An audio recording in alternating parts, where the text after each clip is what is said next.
Kargil renewable energy development agency KREDA गुज़िश्ता कई बरसों से काबिल तजदीद तवानाई के वसाइल जो दुनिया के चंद इलाकों की तरह लद्दाख खत्ते में सखीम मिकदार में पाई गई है, उन वसाइल को बरोए कार लाकर यहाँ के लोगों की तर्ज ज़िंदगी को आसान और मुस्तहकम बनाने में नुमाया किरदार अदा कर रही है।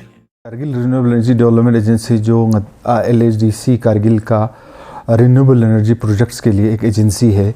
इसके ये एजेंसी जो है 2010 में इस्टेब्लिश हो गया था, जब ministry of new and renewable energy government of India ने एक मेगा प्रोजेक्ट लद्दाख के लिए सेंक्शन किया था, जिसका नाम लेरी Ladakh renewable energy initiative program करके, जिसमें तकरीबन ओवरऑल लद्दाख के लिए 473 करोड़ का एक प्रोजेक्ट सेंक्शन किया था, जिसमें से मोस्टली कारगिल के लिए 230 करोड़ का था, जिसमें मैक्सिमम तौर पर आपको हाइड्रो प्रोजेक्ट्स, फिर 16 water heater, 16 green houses thermal के अंडर में, 16 डिश कुकर्स, उसके अलावा फिर ऑफ ग्रिड में सोलर पावर प्लांट्स हमने इसमें बनाए थे। तो मतलब क्रेडा इसी एजेंसी LHDC का एजेंसी के नाम से ये 2010 में इस्टेब्लिश हो गया था।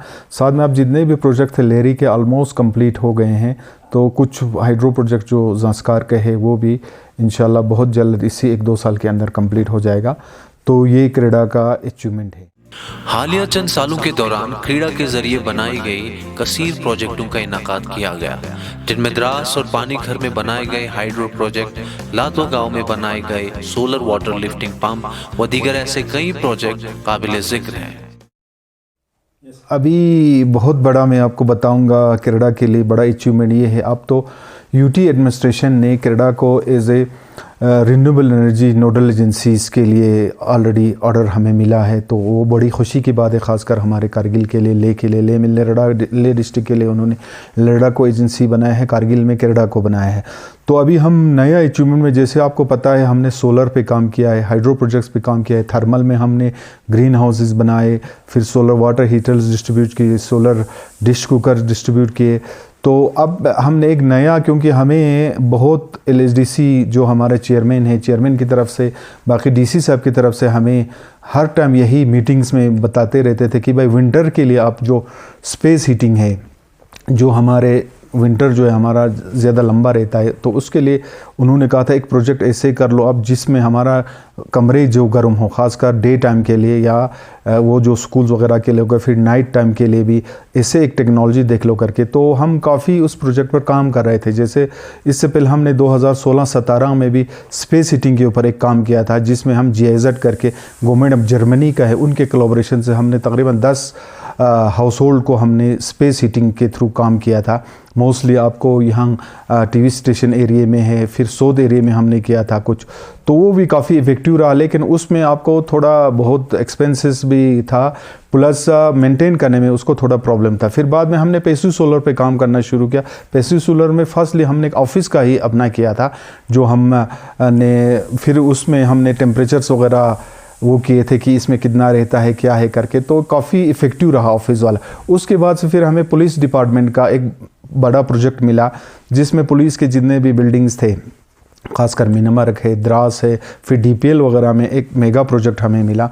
तो उस पे हमने पैसिव सोलर में जो हमने थर्मल वगैरह यूज़ करके, उसमें आपको ट्रोम्बे वॉल है, साथ में हमारा थर्मल इंसुलेशन जिसमें रेट्रोफिटिंग जिसको कहते हैं, तो वो इफ़ेक्टिवली काम किया। तो इसी साल हमने वो किया था। तो ऑलमोस्ट हमें अभी मीनामर्ग में हमने चेक किया तो काफ़ी बढ़िया रिज़ल्ट आया है उसका, जो आपको शायद आप ख़ुद ने देखा होगा कि मीनामर्ग में ADGP साहब ने इसको इनोवेशन किया। तो हमें खुशी है कि अगर ये टेक्नोलॉजी फ्यूचर में हम एडॉप्ट करेंगे तो ख़ासकर डे टाइम के लिए, तो डे टाइम में जो ऑफिस वगैरह है उसके लिए तो बहुत बढ़िया रहेगा, और साथ में नाइट टाइम के लिए भी हम उसमें पफ इंसुलेशन लगा के जो कमरे किए थे, बहुत इफ़ेक्टिव है उसका मतलब हीटिंग वगैरह। लद्दाख जैसे सर्द इलाके में सर्दियों की तवील अरसे के दौरान लोगों को गो मुश्किलात का सामना रहता है। बिलखुसूस एमरजेंसी सर्विसेज वाले महकमे जैसे मेडिकल, म्यूनिसिपैलिटी, PHE, पुलिस वगैरह के एहलकारों को कड़कती ठंड में लोगों को अपने फ़र्ज़ को मद्देनज़र रखते हुए सहूलियात मुहैया रखनी पड़ती हैं, चाहे दर्जा हरारत -40 डिग्री ही क्यों ना हो। सर बेसिकली लद्दाख पुलिस वालों ने हमें अपने क्वार्टर्स वगैरह पुलिस पोस्ट वगैरह का रेट्रोफिटिंग के लिए अप्रोच किया डीपीआर बनाने के लिए। उसके बाद हमने उनको डीपीआर सबमिट किया। सर रेट्रोफिटिंग में हमने उनकी वॉल इंसुलेशंस वगैरह रखा, जिसमें आप अभी देख सकते हैं ये हमने पब इंसुलेशन मशीन से किया हुआ है, स्प्रे मशीन से यहीं पे उनको वॉल्स में, छत में, हर जगह 50 mm का हमने पब इंसुलेशन डाला हुआ है सर। और विंडोज़ वगैरह डबल ग्लाजिंग के साथ, बाथरूम्स वगैरह में फ्लोर हीटिंग, पाइप ट्रेसिंग, ये सब डाल के हमने दिया हुआ है। अभी कुछ दिन पहले कल एडीजीपी साहब मीनामरग गए। मीनामरग में हमने 2-3 महीना पहले उनको हैंड ओवर किया था complete wall insulation, roof insulation, double glazing, trombe walls के साथ, फ्लोर हीटिंग के साथ। एडीजीपी साहब ख़ुद कल विज़िट करके इनॉग्रेशन करके आ गए उसके। वहाँ मीनामरग में सर इससे पहले ये लोग सितंबर से हार्डकोक वगैरह इस्तेमाल करते थे। अभी आज की डेट में भी वो हार्डकोक अभी भी इस्तेमाल नहीं कर रहा है। शाम को लकड़ी की बुखारी कुछ देर के लिए जलाते हैं। इतनी उनकी टेम्परेचर में फ़र्क हुआ है। लास्ट ईयर ये लोग हार्डकोक लगा के भी ऊपर से पानी टपकते थे, क्योंकि रूफ़ वगैरह इंसुलेटेड नहीं थे।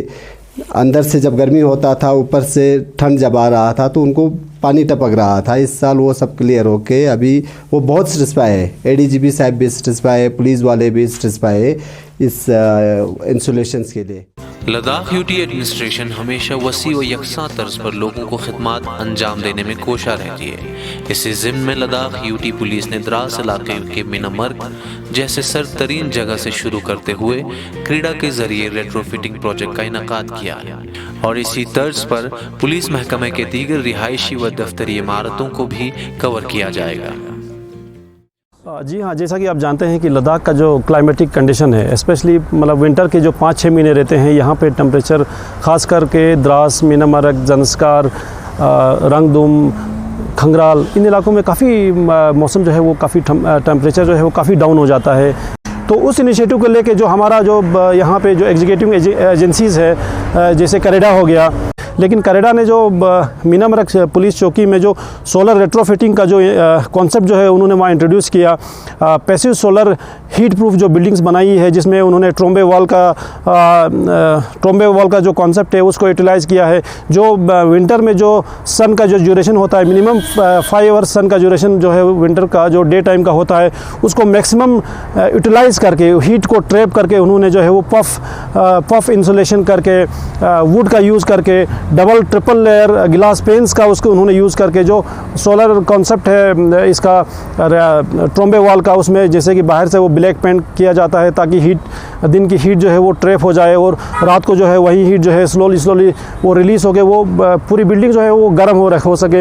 इवन जो है जो वहाँ पे लेबर अभी जो हमारा जब काम चल रहा था तो जुलाई अगस्त में मैं उनसे बात कर रहा था तो वो उनका यही कहना था कि जुलाई में वो 3 कंबल लेकर उनको रूम्स में रात को रुकते थे, लेकिन एक बार जब वो पफ इंसुलेशन का काम जब हो गया तो वो कह रहे थे कि अक्टूबर में उनको एक ही ब्लैंकेट लेने की ज़रूरत पड़ती है। तो इतना जो है वो उसमें अच्छा काम हो गया है एग्जीक्यूटिव एजेंसीज़ की तरफ से।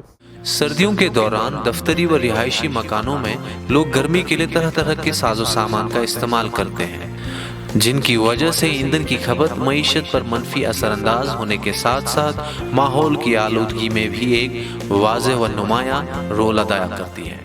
सर, जो हमने इस बाथरूम में फ्लोर हीटिंग डाला है और पाइपों में हीट ट्रेसर डाला है पाइपों में, ताकि पाइप में न जमे, तो ये उसका थर्मोमीटर है जो हम इधर डाल रहे हैं, इसका तार इसके बाद लगेगा। इसमें कम से कम आपको बाथरूम 20 डिग्री टेम्परेचर गर्म रहेगा, बाथरूम में कभी कोहरा नहीं जमेगा इसमें।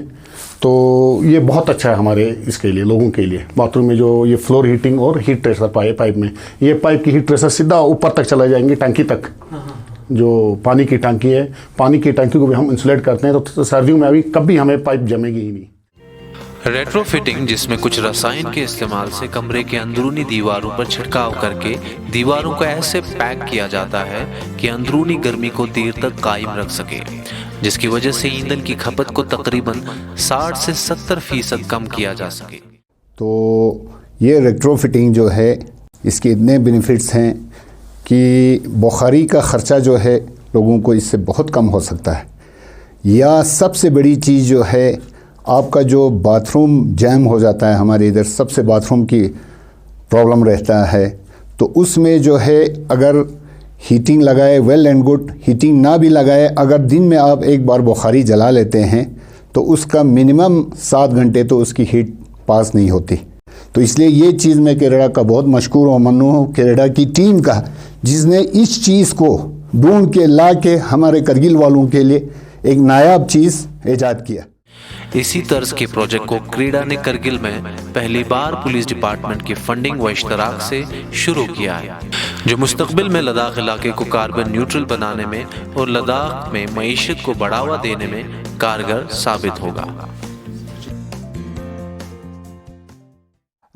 केरला का फ्यूचर प्लान अब बात है, हम एक तो विंड एनर्जी पे काम कर रहे हैं। आपको मैं बताऊंगा कि जो हमारा अभी ये शाशीथांग एरिया है उसमें हमने विंड असेसमेंट के लिए 100 मीटर का हमने विंड मास इंस्टॉल किया है, तो उसका हमें डाटा 2-2.5 साल के लिए लाना है। तो इस साल हमारा 2 साल हो जाएगा, तो उसमें हमें ये पोटेंशियल दिख रहा है तकरीबन उसमें विंड और सोलर दोनों हमारा शाशीथांग एरिया में है। तो उसमें हमारा प्रोजेक्शन है तकरीबन 30 मेगावाट जो है विंड से, बाकी 50 मेगावाट सोलर से, तो टोटल मिला के 70 मेगावाट का वो ऑलरेडी यूटी एडमिनिस्ट्रेशन ने वो किया हुआ था। तो विंड मास हमारा नीवे ने लगाया है, तो उसको भी मॉनिटरिंग कर रहे हैं। तो मुझे उम्मीद है कि फ्यूचर में आने वाले उसमें हम विंड के ऊपर भी काम कर पाएंगे। साथ में विंड सोलर हाइब्रिड का हम प्रोजेक्ट्स के लिए देख रहे हैं, क्योंकि अगर ग्रिड में कहीं प्रॉब्लम हो गया तो ऑलरेडी प्रोजेक्ट प्रपोजल सबमिटेड है। तो मुझे उम्मीद है कि आने वाले दिनों में हम विंड के ऊपर भी काम कर पाएगा, तो ये एक नया अचीवमेंट हो जाएगा केरला के लिए।